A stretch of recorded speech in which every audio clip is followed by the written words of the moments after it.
নমস্কার, আপনাদের প্রত্যেককে ইংলিশ টিউশনে সুস্বাগতম। আজ আমি ইংরাজি গ্রামারের একটা অত্যন্ত গুরুত্বপূর্ণ বিষয় নিয়ে আলোচনা করব, সেটা হলো অ্যাপ্রোপ্রিয়েট প্রিপোজিশন। আজকে আমি অ্যাপ্রোপ্রিয়েট প্রিপোজিশনের সেই অংশটা নিয়ে আলোচনা করব যেগুলো নাউনের পরে যে প্রিপোজিশন গুলো ব্যবহার করা হয়। এই বিষয়টাতে আসার আগে প্রথমে এই জিনিসটা জেনে নেওয়া যাক যে প্রিপোজিশন কাকে বলে। যে শব্দ নাউন বা প্রোনাউনের আগে বসে বাক্যের অন্যান্য শব্দের সাথে নাউন বা প্রোনাউনের একটা সম্পর্ক স্থাপন করে তাকে প্রিপোজিশন বলে। অ্যাপ্রোপ্রিয়েট প্রিপোজিশন কাকে বলে? কখনো নাউন, কখনো ভার্ব কিংবা কখনো অ্যাডজেক্টিভের পরে প্রিপোজিশন বসে একটা অর্থ প্রকাশ করে এবং সর্বদা ওই নাউন, ভার্ব বা অ্যাডজেক্টিভের পরে এই প্রিপোজিশন গুলোই ব্যবহৃত হয়। অ্যাপ্রোপ্রিয়েট মানে কি? যথোপযুক্ত, মানে ওইটার জন্য ওই স্থানটাই নির্ধারিত রয়েছে। এবার কিছু উদাহরণের সাহায্যে জিনিসটা বোঝা যাক। 1 নম্বর উদাহরণটা কি বলছে? আচ্ছা, এখানে কিছু আমরা প্রিপোজিশন উল্লেখ করেছি এবং সেই সাথে কিছু উদাহরণও দিয়েছি। অ্যালুশন টু, ALLUSION, অ্যালুশন টু মানে উল্লেখ, এর একটা উদাহরণ হলো। এবং অ্যালুশনটা হলো নাউন এবং টুটা হলো প্রিপোজিশন, এবং অ্যালুশনের পরে সর্বদা টু প্রিপোজিশনটাই ব্যবহার করা হয়। এর একটা উদাহরণ হলো, অর্থমন্ত্রী তার অতীত ভুলের কোনো উল্লেখ করেননি। এটা যদি ট্রান্সলেশনটা করা যায়, কিভাবে করা যাবে? The finance minister, the FINANC, the finance minister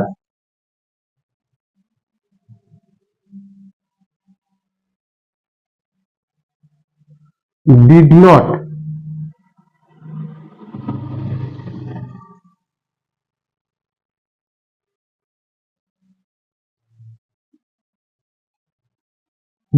not make any allusion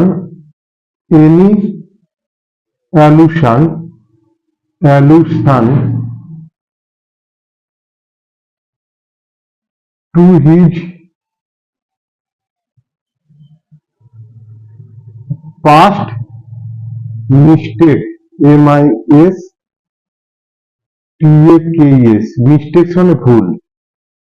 the finance minister মানে অর্থমন্ত্রী ডিড নট মেক, উল্লেখ করেন, ডিড নট মেক এনি অ্যালুশন, কোন উল্লেখ করেননি, হিজ মানে তার, পাস্ট মিস্টেক মানে অতীত ভুলের। এই যে এখানটার অ্যালুশন টু, এটা হলো অ্যাপ্রোপ্রিয়েট প্রিপোজিশন। অ্যালুশন টু এটা হলো অ্যাপ্রোপ্রিয়েট প্রিপোজিশন এবং এটার বাংলা অর্থ হলো উল্লেখ করা। এর পরের প্রিপোজিশনটা খেয়াল করে দেখো, এর পরের প্রিপোজিশনটা কি বলছে? যে অল্টারনেটিভ টু, মানে উপায়ান্তর, মানে এটা তোমাকে করতেই হবে, এটা ছাড়া কোনো উপায় নেই। উপায়ান্তর মানে কি? এটা তোমাকে করতেই হবে। অল্টারনেটিভ এটা হলো নাউন এবং এর পরে সর্বদা টু প্রিপোজিশনটাই ব্যবহার করা হয়। এটা একটা উদাহরণ হলো, পরীক্ষায় পাশের জন্য তোমাকে অবশ্যই পরিশ্রম করতে হবে, কোনো উপায়ান্তর নেই। এটা যদি ট্রান্সলেশনটা করা যায়, আচ্ছা এটা আমি এইখান থেকে শুরু করছি। ইউ মাস্ট মানে অবশ্যই, you must work hard, you must work hard to pass the examination. বানানটা একটু খেয়াল করবে। EXAMINATION, you must work hard to pass the examination. There is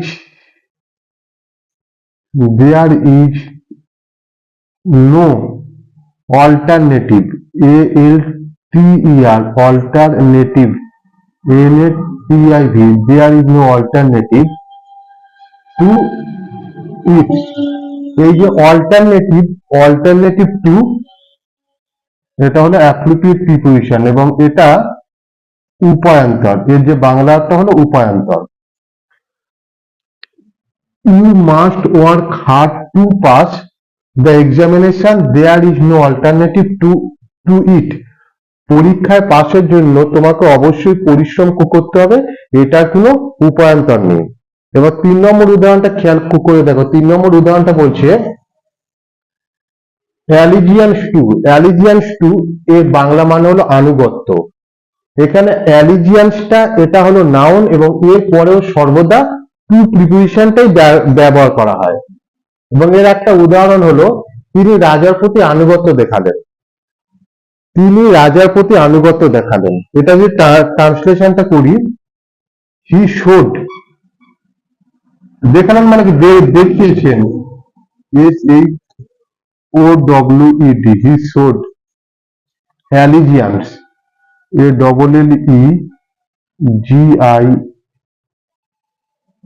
ALLEGIANCE, he showed allegiance to the, রাজা ইংরাজি কি, king, king মানে রাজা, he showed allegiance to the king. এই যে এখানে অ্যালিজিয়ান্স অ্যাপ্লিকেট প্রিপোজিশন, এটা হলো আনুগত্য। He showed allegiance to the king মানে তিনি রাজার প্রতি আনুগত্য দেখালেন। এর পরের যে প্রিপোজিশনটা খেয়াল করা যাক, এর পরের প্রিপোজিশনটা বলছে অ্যাম্বিশন ফর, মানে উচ্চাকাঙ্ক্ষা। মানে প্রত্যেকটা মানুষের নিজের ভিতরে একটা কোনো কিছু হবার বা কোনো জায়গায় পৌঁছানোর একটা সুপ্ত বাসনা বা ইচ্ছা থাকে, সেইটাকেই বলা উচ্চাকাঙ্ক্ষা। তো এর একটা উদাহরণ হলো তার WBCS অফিসার হওয়ার উচ্চাকাঙ্ক্ষা রয়েছে। WBCS পশ্চিমবাংলার সবচেয়ে বড় চাকরি এবং সবচেয়ে বড় পরীক্ষার মাধ্যমে যে চাকরিটা পাওয়া যায়, PSCর মাধ্যমে চাকরিটা পাওয়া যায়, পাবলিক সার্ভিস কমিশনের মাধ্যমে। এবং এটা হলো WBCS, West Bengal civil service, মানে তার WBCS অফিসার হওয়ার উচ্চাকাঙ্ক্ষা রয়েছে। এটা যদি ট্রান্সলেশনটা করা যায়, এবং প্রত্যেককে বলছি যে যারা গ্রাজুয়েশন পাস বা বিভিন্ন অন্যান্য চাকরির পাশাপাশি তোমরা WBCS পরীক্ষার জন্য কিছুটা প্রস্তুতি নিতে পারো। তার WBCS অফিসার হবার উচ্চাকাঙ্ক্ষা রয়েছে, WBCS West Bengal civil service. এবং এর মধ্যে অনেকগুলো গ্রুপ রয়েছে, ABCD, এ গ্রুপের মধ্যে রয়েছে BDO সহ আর অন্যান্য পোস্ট। বি গ্রুপটা শুধুমাত্র পুলিশের জন্য, সি গ্রুপে আমাদের BLLRO, block land revenue officer, এবং ডি গ্রুপের মধ্যে আরো অনেক কিছু। ডি গ্রুপ মানে এমনি ডি গ্রুপ না, এটা কিন্তু WBCS এর ডি গ্রুপ। আচ্ছা ঠিক আছে, তার WBCS অফিসার হওয়ার উচ্চাকাঙ্ক্ষা রয়েছে। He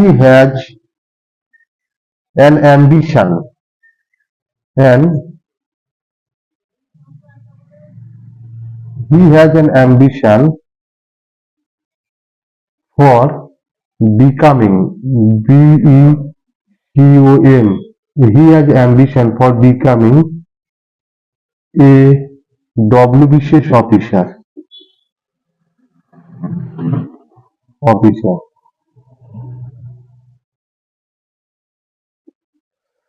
এই যে এখানে হি has an ambition for becoming A WBCS officer, এখানে অ্যাম্বিশন ফর মানে উচ্চাকাঙ্ক্ষা, এখানে অ্যাম্বিশনের পরে সর্বদা ফর প্রিপারেশন ব্যবহৃত হয় এবং এখানে এটা মানে উচ্চাকাঙ্ক্ষা। এর পরের উদাহরণটা খেয়াল করে দেখো, antidote to for against. Antidote to for against এর বাংলা অর্থ হলো প্রতিষেধক, মানে কোনো জিনিসের মাধ্যমে কাউকে আটকানো যাবে, প্রতিষেধক। এর একটা উদাহরণ হলো কুইনাইন ম্যালেরিয়া রোগের প্রতিষেধক, মানে কুইনাইনের মাধ্যমে ম্যালেরিয়া রোগটাকে আটকানো যেতে পারে।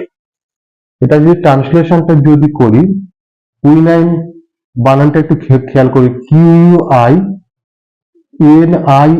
কুইনাইন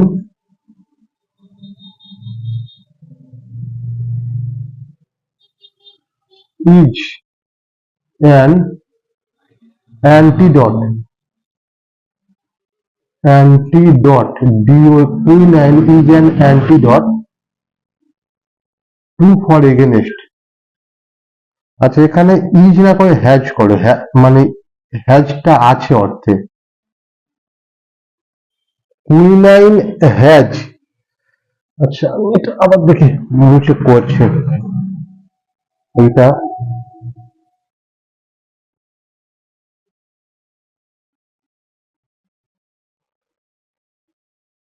আচ্ছা আবার আমি লিখছি QUININE, কুইনাইন বানানটা প্রত্যেক খেয়াল রাখবে। Quinine has an antidote, antidote to for against, AGAINA, quinine has an antidote to for against malaria, malaria full stop.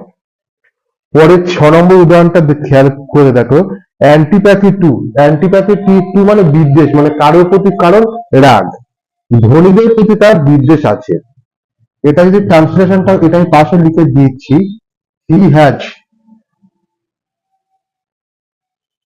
An, আচ্ছা এখানটা আমি এটা অ্যান্টিডট টু ফর এগেনেস্ট, এটা হলো প্রতিষেধক। He has an antipathy,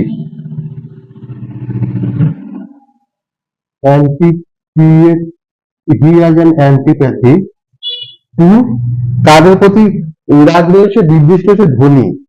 he has an antipathy to rich, full stop. এই যে antipathy two, এটা দিয়ে এটা হলো বিদ্বেষ, মানে ধনীদের প্রতি তার বিদ্বেষ রয়েছে।